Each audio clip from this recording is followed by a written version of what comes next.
अनुष्का भाभी का face reveal. मैं क्या बता रहा था कि मैं अपना 5th टाइम आया और अभी जब हम इस बार मीटअप प्लान कर रहे थे तो नो डाउट सबसे पहला सिटी अगर के दिमाग में आता है तो क्या आता है? पटना।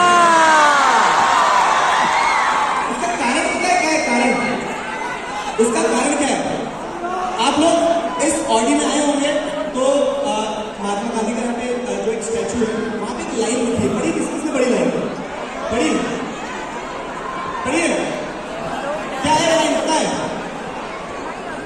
कि बिहारियों के अंदर सबसे बड़ी विशेषता क्या है पता है? वो जो उनकी विनम्रता है, वो जो उनकी सरलता है, वो जो उनका प्यार है ना, वो आपको पूरे देश में बिहार के अलावा किसी भी व्यक्ति के अंदर नहीं मिलेगा। कोई अगर मुझसे बोलता कि अगर मैंने जहां जन्म लिया उसके अलावा मुझे कोई सेकंड ऑप्शन दिया जाए तो डेफिनेटली वो बिहार होता है। I am speaking this genuinely. I have my close friends who are from Bihar and I say this proudly क्या कि वो सच में दोस्ती निभाते हैं। बिहार की जनता heads up to you people. अब बैठ जाओ आराम से बातचीत करेंगे, खड़े होकर बोलेगा फायरिंग करोगा, गलत चीजें सिखा रहे टीचर को, फायरिंग करो, बैठो जैसे आराम से बैठ जाओ। कॉन्स्टेंट टाइम है क्योंकि एक और आदमी लाइन में खड़ा है तो मैं फटाफट अपनी सारी बातें रखता हूँ। जब हम लोग मीटअप प्लान कर रहे थे तो प्लान करते समय क्या हुआ?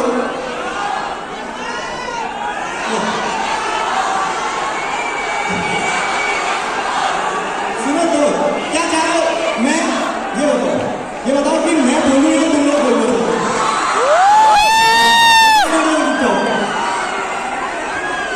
मैं बोलूँ? अगर मुझे सुनना चाह रहे हो तो बैठ जाओ ना, बैठ जाओ प्लीज बैठ जाओ, मैं तभी आगे बोलता हूँ। हाँ फोटो ले लेना। फिर वही बात कि इंसान का सबसे अच्छा कैमरा पता है क्या होता है? अब इस मोमेंट को जो मैंने किया है मुझे कुछ नहीं करना होगा, सिर्फ एक बार ये आंखें बंद करना होगी और मैं पूरे मोमेंट को रिलीव कर जाऊंगा। तो I am expecting the same from you people कि बैठो, सुनो और फिर जियो। क्यों? क्योंकि these are the memories which we are going to cherish for the life. शायद आज मैं आप लोगों के साथ वो बात करूंगा जो मैंने आज तक कभी नहीं करी, मौका ही नहीं मिला। तो आई जस्ट वांट टू से दिस कि मैं अपना दिल खोल के आपसे बात करना चाहता हूँ। तो आप बैठो, आपने सुनो कुछ। जब हम प्लान कर रहे थे कि एक एड्रेस देना है, 15 मिनट 20 मिनट सारे बच्चों से बात करना है, तो क्या बोलना है क्वेश्चन आया, अब क्या बोले? तो क्या बोलने में मुझे एक चीज समझ में आई है कि हर एक व्यक्ति इस धरती पर जब आता है ना तो वो एक समय के लिए जब टाइम आगे काटता है तो उसे एक्सपीरियंसेस मिलते हैं और मेरे हिसाब से शायद यही वो एक्सपीरियंसेस होते हैं जो लाइफ हमें समझाते हैं कि आखिरकार व्हाट इज लाइफ। तो मैं आज आप लोगों के साथ में सिर्फ वो लाइफ का एक्सपीरियंस शेयर करना चाहता हूँ कि यार इतना जीवन निकल गया है, अब इतने जीवन में अगर मैंने कुछ ऐसा सीखा है कि जो मेरे ये छोटे भाई बहन के काम आ सकता है तो वो शेयर करना आज से अच्छा दिन और कभी नहीं हो सकता है। तो कहानियां सुनना चाहते हो? वो कहानियां जो अभी तक नहीं बताई तुम्हें, वो कहानियां जो शायद तुम्हें जीवन में मदद करेगी। क्यों? क्योंकि उन कहानियों से मुझे सीख मिली है। अब तुम वहां से क्या बोलोगे मुझे सुनाई नहीं देती आगे की। तो कहां से शुरू करें? बचपन से शुरू करें। हर व्यक्ति जन्म लेता है, सब जन्म लेते हैं। तो पता है एक मिडिल क्लास फैमिली में जब आप जन्म लेते हो ना तो आपसे एक्सपेक्टेशंस रखी जाती है क्या कि वो मिडिल क्लास फैमिली का जो साइकिल है वो कोई तो तोड़ेगा। और जो बच्चा पैदा होता है जिसे कुछ नहीं पता है, आते से उसके ऊपर एक प्रेशर आ जाता है क्या कि बेटा साइकिल तुम्हें तोड़ना है। ये भी एक बात सही है कि मुझे आप सब पे भी पूरा विश्वास है कि साइकिल तो आप भी तोड़ोगे। तो अब हुआ क्या कि जन्म लेने के बाद में मतलब लोग ये एक्सपेक्ट करते ना कि लड़का हुआ है तो ये लड़का क्या करेगा, ये लड़का। लेकिन मैं आपको एक चीज बताता हूं, Great personalities are not born in maternity ward. Great personalities are born by the choices they make. हम जो choices बनाते हैं ना, हम जो जीवन में opt करते हैं, क्या मुझे ये करना है या फिर ये गलत ये सही है, ये हमें एक महान व्यक्ति बनाता है। अगर मैं आपसे ये कहूं कि मैंने जीवन में क्या अचीव किया, तो मैं आपको एक चीज बता रहा हूं, success is not what you people see, success is the cumulation of failures. क्या मैं सक्सेसफुल हुआ हूं क्या? आपको नहीं लगती? रियलिटी ये है कि success is just the product of cumulative failures. कैसे मैं समझाता हूं आपको? कैमरे के साइड सारी चीजें ऐसी लगती होती कि यार इनका तो बढ़िया चल रहा होगा ना, लेकिन ऐसा नहीं होता है। Just to give you the context, मैं जब 10th में था, आप सबने भी 10th पास करी, कॉन्फिडेंस भी दिख रहा है कि कर लेंगे सर। तो आप सबने जैसे 10th के एग्जाम दिया, आप सबके भी एक्सपेक्टेशन थे कि बहुत अच्छे नंबर आएंगे, ये साल हमारा बेस्ट रहेगा, हमने मेहनत पूरी करी है। लेकिन होगा बहुत सारे बच्चों के जिनका पेपर छूट गया होगा, बहुत सारे बच्चे ऐसे होंगे जिनके शायद एक्सपेक्टेड रिजल्ट की जो आप एक्सपेक्टेशन लेके आए थे वो नहीं आएगी। तो यहाँ पे एक चीज बता रहा हूँ कि मैं भी आप ही की तरह उस कैटेगरी वाले बच्चों में भी आया जिसने मेहनत करी थी, लेकिन जो डिजायर्ड एक्सपेक्टेशन थी वो पूरी नहीं हुई। क्या वो फेलियर था? हम जीवन में कभी भी जीतते या हारते नहीं, या तो हम जीतते हैं या फिर हम सीखते हैं। तो 10वीं में अचीव ना कर पाना एक मेरे लिए एक लेसन था कि आगे मेहनत करना। 12th आई, तो पता है 12th में मेरे कितने परसेंट बने?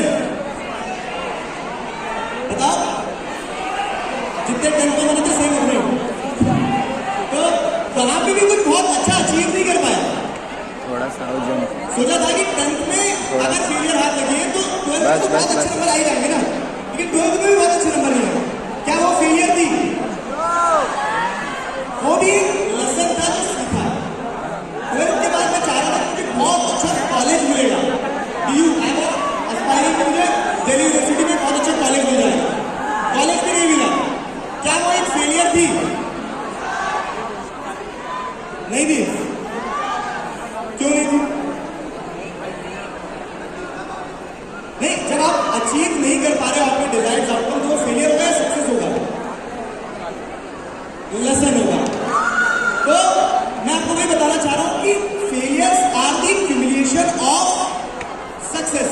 तो ये जो सक्सेस आप देखते हो ना, इसको अगर बहुत क्लोजली नरेट किया जाए तो आप एक बार गिरते हो, दूसरी बार खड़े हो, दूसरी बार गिरते हो, तीसरी बार खड़े हो, तीसरी बार गिरते हो, चौथी बार खड़े हो।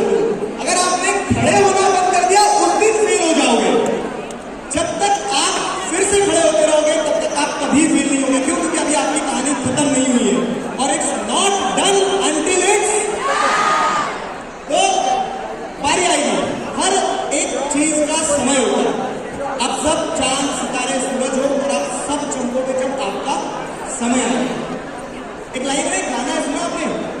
जिंदगी एक सफर है सुहाना। दिस इज अ लाई, ये झूठ है। जिंदगी सफर मतलब सुहाना सफर बिल्कुल नहीं है। जैसे जैसे आगे बढ़ोगे तो समझ में आएगा बहुत सारे चैलेंजेस आएंगे, लेकिन उसके आगे एक और लाइन है, क्या? कि यहाँ कल क्या हो किसने जाना। This is a real truth. क्यों? क्योंकि लाइफ में हमेशा हर एक कहानी के बाद कुछ एक नया चैप्टर खुलने की पूरी पॉसिबिलिटी होती है। तो वो जो होप होती है ना, it is the hope that keeps us, वो होप को होल्ड करके चलना। अब आज मुझे ऐसा लग रहा है कि यार इतने सारे बच्चों के सामने मैं अपनी बात रख पा रहा हूँ, कहीं ना कहीं इतने सारे बच्चों का प्यार मिल रहा है, इतने सारे बच्चों को इतने समय से पढ़ा रहा हूँ। तो आज मुझे लगता है कि हाँ दिस इज सक्सेस। आज मुझे लगता है कि हाँ दिस इज सक्सेस। तो क्या ये सक्सेस मेरी अकेले की है? नहीं, ये सक्सेस जो है ना, ये सक्सेस होती है हमारे बहुत सारे उन हीरोज की जो कभी सामने नहीं आ पाते। और अब आप जो मैं आपको यहां से कहानी बताने वाला हूं, तो आप सब भी रिलेट करेंगे। ये जो आपको आपको ऑन द फेस ऑफ एक दिखता है ना कि दिगराज सर है, ये दिगराज सर सिर्फ दिगराज सर के कारण दिगराज सर नहीं है। हमारी सबकी लाइफ में बहुत सारे हीरोज होते हैं। आप सब भी आज इस इवेंट से जाने के बाद में ये काम करेंगे कि आप जब अकेले बैठेंगे आज रात में तो खुद से पूछेंगे कि आपकी लाइफ के हीरोज कौन है। मैं अपनी लाइफ के हीरोज बताता हूँ। मेरी लाइफ के हीरो मेरे पापा। शायद वो जब अपना जीवन जी रहे थे तब इतना कुछ अचीव नहीं कर पाए होंगे, लेकिन पता है उन्हें हीरो क्या बनाता है? उन्हें हीरो ये बनाता है कि बैक इन 2004-5 जब मैं स्कूल जाना मैंने शुरू किया, उस समय पे शायद मैं 3,000 रुपये तनख्वाह मिलती थी। उसमें उन्होंने ये तय किया कि मैं अपना पेट काट लूंगा लेकिन अपने बेटे को शहर की सबसे अच्छे स्कूल में पढ़ाऊंगा। तो हमारे हीरो जो होते हैं ना, वो हमारी सक्सेस में ऐसा लगता है कि मैंने मेहनत करी है। तुम्हें शायद ऐसा दिखता होगा कि मैंने मेहनत करी है, लेकिन अगर मैं हूं तो मैं इसलिए हूं कि मुझे बनाने के बहुत सारे लोग थे। मेरी लाइफ के हीरो है मेरे मौसा जी। जब एक पॉइंट ऐसा आया था हमें शहर बदलना पड़ा था। शहर बदलने के बाद में ये क्वेश्चन था कि अब मैं पढ़ूंगा कहाँ। तब उन्होंने मुझे अपने बेटे की तरह अपने पास रख के पढ़ाया। तो मेरी लाइफ के हीरो मेरे मौसा जी। मेरी लाइफ के हीरो है मेरी मम्मी। जब मैं पैदा हुआ तो उस समय पे I was suffering from pneumonia. तो डॉक्टर के पास जाने के लिए कई किलोमीटर पैदल चली हूँ। तो शायद आज की कहानी में वो दिख नहीं रहा होगा, लेकिन अगर हम रियलाइज करें कि हम इसलिए है क्योंकि हमारे पीछे बहुत सारे हीरो होते हैं।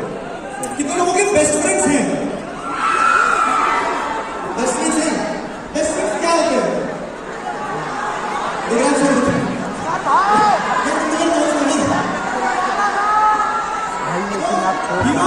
हमारी लाइफ के मैं देखो यहाँ पे हूँ, एकदम लास्ट वाला है ना, यहाँ पे बैठा एक बार क्या होता है यार कि हम सब कुछ प्लान करके चलते हैं।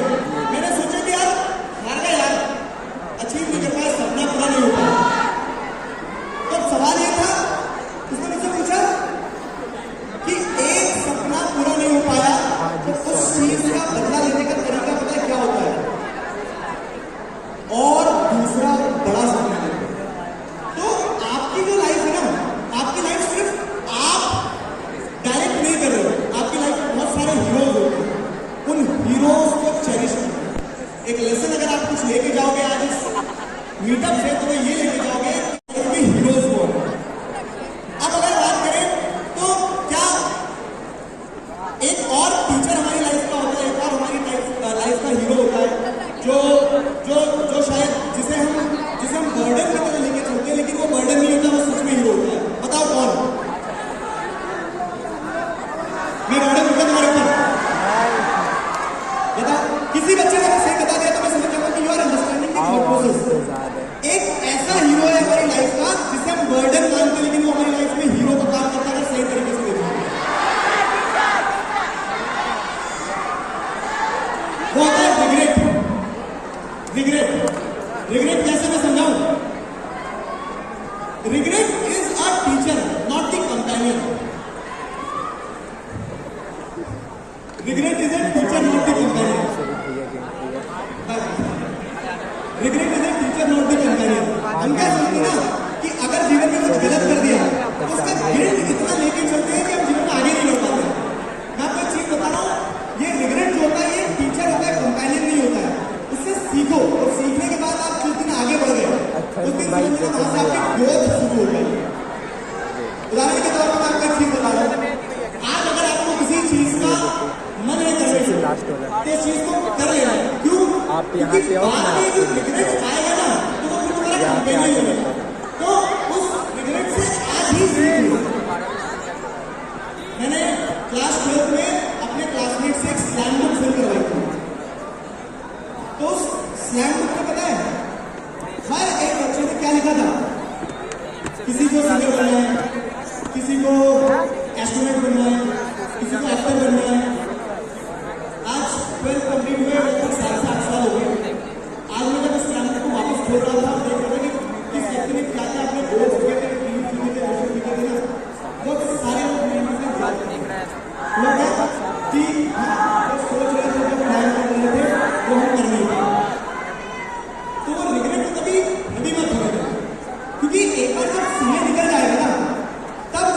हैवी होगा तो उसके बाद में करने के लिए कुछ नहीं मिलेगा। 4 लाइनें सुनना बहुत अच्छे से। ये शायद आज इतना आगे निकल आने के बाद मैं पीछे मुड़ के देख रहा हूँ तो मुझे वो परेशान कर रही है। तो रिग्रेट मेरा टीचर बना है, तो वो रिग्रेट मेरा टीचर बना है। तो मैं आपको बस ये बताना चाहूँ कि रिग्रेट तुम्हारा भी टीचर ना बने, उस रिग्रेट से सीख लो। अल्लाह सा लड़का था मैं जिंदगी में, एक अल्लाह सा लड़का था मैं जिंदगी में, एक मेले में पहुंचा हमकता हुआ। मेला लगा था बड़ी शान से, पर मौल दे ना सका मैं किसी चीज का। आज फिर वही मेला लगा है बड़ी शान से। आज चाहूं तो एक एक दुकान मोल लूं, आज चाहूं तो सारा जहां मोल लूं, मगर अब मन में वो रसाई का धोखा कहा और अब में वो अल्लाह सा लड़का कहा। कि जो करना चाहते हो कर लेना, क्योंकि एक बार जब समय निकल जाएगा ना तो फिर रिग्रेट रह जाता है। तो वो रिग्रेट एक टीचर है, उससे आज ही सीख लो। जो करना है दिल कह रहा है वो कर लो, बस दिल कह रहा है वो कर लो। अब इस रिग्रेट से कभी कभी कुछ नहीं कर पाते हैं, हम जैसे प्लान करते हैं तो हमारी प्लानिंग होती है, हम ये सोच के चलते हैं क्या हमने जैसे वैसे प्लान किया, लाइफ वैसे वैसे चलते जाएंगे, लेकिन एक इसकी भी प्लानिंग होती है। तो बहुत सी बार ऐसा होता है क्या, बहुत सी बार ऐसा होता है ना कि हमने जो प्लान किया चीजें वैसी नहीं चली, उस केस में क्या करना होता है बताओ? उस केस में क्या करना होता है? अगर आपने जैसा प्लान किया वैसा नहीं चल रहा तो उस केस में क्या करोगे? आप सिर्फ चलते रहोगे। इट मींस सेड कि if you are going through hell keep going. अगर आप पूरे समय से गुजर रहे हो तो गुजरते रहो। क्यों? क्योंकि एक समय के बाद वो समय गुजर जाएगा। क्या होता है, हम दुख बनाने लगते हैं, चीजों का दुख बनाने लगते हैं कि यार गलत है। दुख और संघर्ष दो अलग अलग चीजें होती हैं। दुख और संघर्ष में किसी को कोई डिफरेंस पता है? दुख और संघर्ष दो अलग अलग चीजें होती हैं। क्या आपको दुख और संघर्ष के बीच में डिफरेंस पता है? एक बहुत महत्वपूर्ण चीज बता रहा हूँ, और ये आपने आज सीख ली। अगर आपने किसी अपने करीबी को खो दिया अब उसे रिकवर नहीं कर सकते, बनावे तो मन न करे। पेन वो आदमी लगता है, लेकिन क्या कहते हैं ना, दुख को संघर्ष के साथ जोड़ते हैं। संघर्ष क्या है? अगर आज आपकी स्थिति सही नहीं है तो वो स्थिति के लिए आपको मेहनत करना पड़ेगी और आप मेहनत करने से सुधार जाए। संघर्ष क्या है?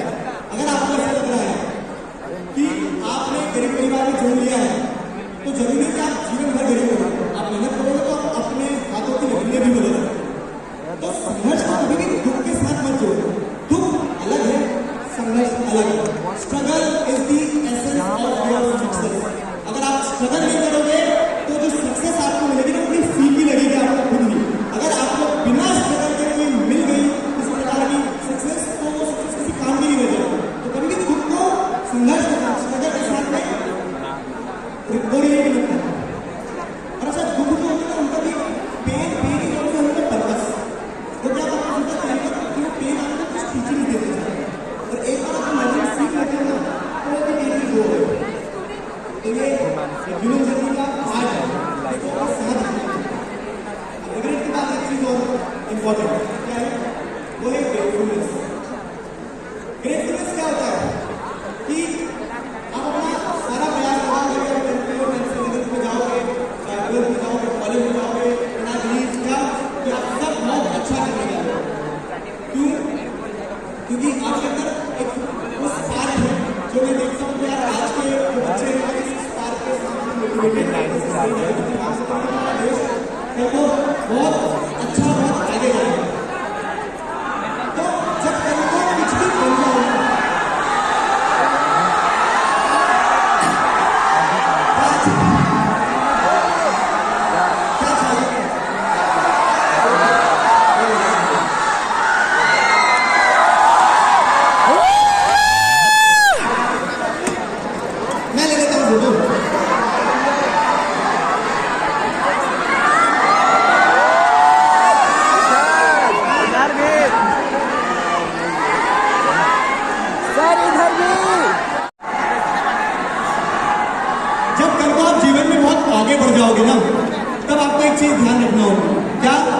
कि ग्रेटफुल रहना हर एक चीज के लिए जो आपके साथ हुई। मैं आज एक टीचर हूं, तो मैं ग्रेटफुल हूं उस चीज के लिए कि मैं अपने प्रोफेशन से प्यार करता हूं। क्यों? क्योंकि मैंने एक लाइन पढ़ी थी बहुत अच्छी कि अगर आपको किसी देश को बर्बाद करना है ना, तो आपको उस देश को बम में गिराना होगा। अगर आपको किसी सिविलाइजेशन को खत्म करना है ना, तो आपको उनके साथ लड़ने की जरूरत नहीं है। आपको सिर्फ एक चीज करना होगी, क्या कि उस देश के शिक्षा या फिर एजुकेशन सिस्टम को आप खत्म करो। क्यों? क्योंकि ऐसे देश में डॉक्टर के हाथों पेशेंट मर जाएंगे, ऐसे देश में इंजीनियर्स के हाथों देश मर जाएंगे, ऐसे देश में पॉलिटिशियंस के हाथों देश करप्ट हो जाएगा। तो जब मैं देखता हूँ कि मैं एक टीचर हूँ, तो I feel grateful for this, क्या कि मैं उस सेक्टर में कंट्रीब्यूट कर रहा हूँ जहाँ पे देश